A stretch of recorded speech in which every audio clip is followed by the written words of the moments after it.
4 PM news network में दोस्तों आपका स्वागत है। मैं हूं आपके साथ राशिद ज़हीर।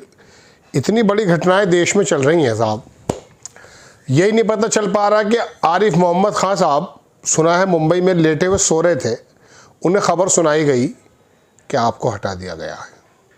और मोदी का यही स्टाइल है, मुझे तो बड़ा अच्छा लगता है।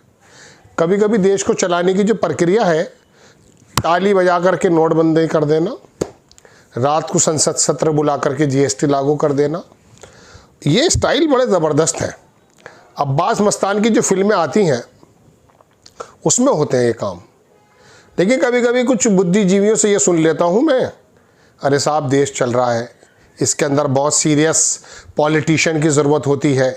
छिछोरे लोग अगर सत्ता में आ जाएंगे तो फिर ताली बजा के कुछ भी कर सकते हैं।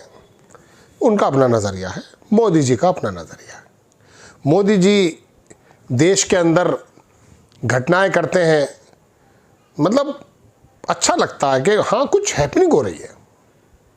एक बार गोवा में था तो किसी वहाँ 102 बीचेस बताए जाते हैं, हिडन बीचेस हैं बहुत सारे, बड़े बड़े हैपनिंग बीचेस हैं साहब। एक साहब बोले, मैंने कहा साहब हैपनिंग से मतलब क्या आपका? ये हमारे पता नहीं कौन सा बीच था जहाँ हम रुके हुए थे, ये भी ठीक है, समंदर यहाँ भी वही है। कह रहे नहीं साहब वहाँ ज़रा कुछ अलग है। चलिए साहब देखते हैं क्या अलग है। अब वो गए वहाँ पर तो वहाँ तो कौन सा बीच, अंजुना बीच, वो पहले एक बाज़ार सा है, फिर वो पहाड़ से काले, फिर जो खुला तो वहाँ अंग्रेज़ों के नए तरीके के वहाँ पर वो थे रंग, म्यूज़िक बज रहा था साहब, बरहना कपड़ों में अंग्रेज़न थी, और वहाँ पर वो था जो उन बीचेस पे नहीं था। तो बोले देखें हम तो आपसे बता रहे थे। मैं कहा तो इसमें तो मुझे कोई ख़ास चीज़ नज़र आई नहीं। तो हैपनिंग्स होती रहनी चाहिए देश में। अचानक 2 3 4 5 राज्यपाल इधर से उधर कर दिए गए, नीतीश कुमार को हटा दिया जा रहा है, बताया जा रहा है। हो सकता है आने वाले ये इस बिहार ने बड़ा सर में दर्द कर रखा है यहाँ के राजनेताओं ने। अभी जिक्र ख़त्म हुआ था, अब फिर लगना शुरू हो गया है, मारेंगे पलटी, आएंगे पलटी, जाएंगे पलटी। ये पलटी कुमार क्या है? तो अजीब बात लगी मुझे। तो दोस्तों एक बड़े देश के बड़े संपादक हैं, मैं उन्हें सुन रहा था, वो कह रहे थे बड़ा भारी भरकम बदलाव होने जा रहा है। मुझे 24-25 मिनट उनको सुनना पड़ा। मैंने देखा आदमी तो वो पुराना था, राजनीतिकों के साथ रहता है, बीजेपी के नेताओं के साथ था कहीं बंगाल में, तो मैं सुन रहा था।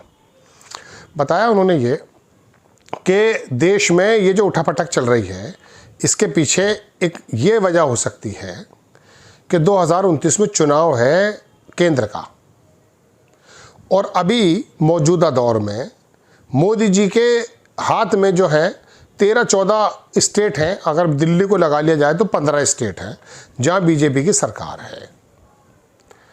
अब ये बंगाल है, केरल है, तमिलनाडु है, और तुम्हारा एक वो है विश्व जहाँ रहता असम, केरल, ये 3-4 जगहें हैं। इनमें से भी अगर 2-3 हार गए तो और 2-3 कम हो जाएंगे। तो फिलहाल 2029 तक 12 प्रदेशों में चुनाव हैं, जिसमें 8 में तो भी बीजेपी की सरकार है। वो 8 से 11 हो जाए तो बहुत बेहतर है, और अगर 8 से वो जो है 6 रह गए या 5 रह गए तो फिर ये 17-18 स्टेट नहीं हो पाएगा।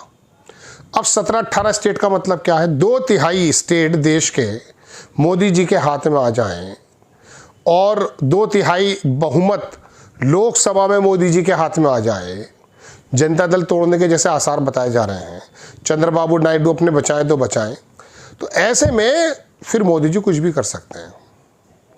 क्योंकि 2/3 जो है, 2/3 से अगर उनके हाथ में राज्यसभा आ जाए, लोकसभा आ जाए, और देश में जो उनकी स्टेट की सरकारें हैं वो 18-19 हो जाएं, 28-29 में से, तो फिर उनके हाथ में बहुत सारे काम हैं। वो काम डराते हैं। क्या क्या काम हो सकते हैं? बहुत सारे काम तो उन्होंने लोगों के दिमागों को सही करके ही कर लिया है। भाई जैसे सपोज़ करो कश्मीर के लोग हैं, वो भले कितना भी हंगामा काटते रहे, हल्ला काटते रहे, लेकिन बाकी देश तो इस बात के लिए एग्री था कि 35 से हटना चाहिए, 370 हटनी चाहिए। हम भी एग्री थे किसी हद तक, 1-2 चीज़ों के बारे में। तो कुछ ऐसे काम तो वो करते हैं। अब 3 तलाक है, भले मुस्लिमों के मद्देनज़र आरिफ मोहम्मद खान ज़रा सोच रहे हो कि मेरे ज़िंदगी का बड़ा शानदार काम कर दिया, जन्नत में मैं ही जाऊँगा ये काम करके, तो वो रिफॉर्म्स ले आए हैं, चूँकि एक पर्टिकुलर समुदाय को टीज करना अच्छा लगता है।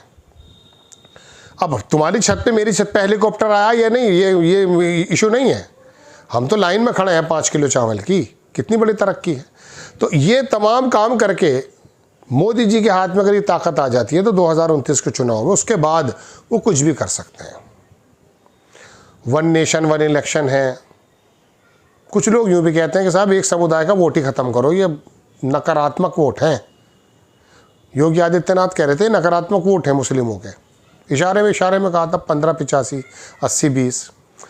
तो दोस्तों ये एक बड़ा काम करने का एक ट्रेलर है, वरना तमिलनाडु के राज्यपाल को बंगाल भेजने की क्या ज़रूरत थी। हालांकि उसकी एक ज़रूरत है, मैं बताऊंगा आपको। बंगाल में कहते चुनाव हो सकता है, बिल्कुल चांस नहीं है, राष्ट्रपति चुनाव लगा के जीत लिया जाए।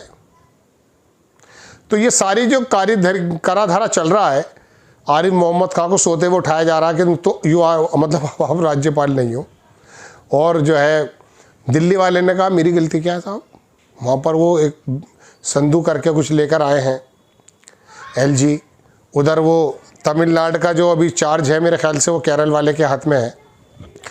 तो ये उठापटक जो चल रही है, तो वो अंदाज़ा ये पेश कर रहे थे। मैंने इस बारे में गौर किया। अब दरअसल बात यह है कि दुनिया तो इस टाइम ईरान और अमेरिका के मसले पर लगी हुई है। ये अपना काम बदस्तूर कर रहे हैं। अमित शाह आराम से जाते हैं बिहार, वहाँ पर वो पर्चा वर्चा भरवा करके आ जाते हैं। उसमें पिछले दरवाजे से ही नीतीश कुमार को निकाल के ले जाते हैं। वहाँ हंगामा मच रहा है, नीतीश कुमार को कैसे हटाया जा रहा है। वो खुद कह रहे हैं, उनके अंतरात्मा की आवाज़ है, वो बीमार हैं। कुछ लोगों ने कहा वो पलटी मारने वाले हैं। वो भी एक बिल्लावजी की बकवास जब चलती है। तो बिहार में कोई तरक्की का काम मुझे दिखाई नहीं देता सिवाय इस काम के कि नीतीश कुमार आ रहे हैं और जा रहे हैं, और कुछ मुझे दिखता ही नहीं सालों से। ये खबरें सबसे बड़ी बनी हुई हैं। और बिहार के जो रिपोर्टर हैं इस कदर तन्मयता के साथ अपनी बिहारी लैंग्वेज में, मतलब अपनी अंदाज में बिहार की खबर बताते हैं जैसे पेरिस की बातें बता रहे हों, जैसे MOU साइन हो गए बिहार को लेकर के पेरिस में। मतलब उनका काम यह है, इतनी दिलचस्पी अगर उनसे ये कहा जाए कि तुम्हारे बेटे की शादी है, तुम्हारी बेटी की शादी है, इसमें ज़्यादा इंटरेस्ट है, पत्रकार कह रहा हूँ ये बिहार के जो बैठे हुए हैं, या तुम्हें इस बारे में चर्चा करनी है आधा घंटा नेशनल TV पर, इस पर या YouTube चैनल पर, कौन सा ज़्यादा पसंद करेंगे? तो वो सोचने लगेगा, कहेगा यार ये लड़के की शादी मैं आगे पीछे कर सकता हूँ, फिलहाल मैं आधा घंटा यहाँ पे अपनी जिज्ञासा निकाल लूँ, जुगाली कर लूँ। तो ये काम है बिहार के पत्रकारों का और वहाँ के नेताओं का। मतलब हालात ख़राब हैं, लेकिन राजनीति में इतनी दिलचस्पी ले रहा बिहार का, बस कमाल ही कर दिया साहब। तो मोदी जी कोई बड़ा लंबी प्लानिंग कर रहे हैं। बुद्धिजीवी इस बात को कह रहे थे कि देश के अंदर 2029 के बाद कुछ बड़े बड़े चेंजेस हैं, उसकी ज़मीन बनाई जा रही है। ये एक उनका वो था, मुझे लगा आपके सामने रख देना चाहिए। कुछ हद तक आता भी है, चूँकि BJP कुछ भी कर सकती है ऐसा लगता है। जय हिंद।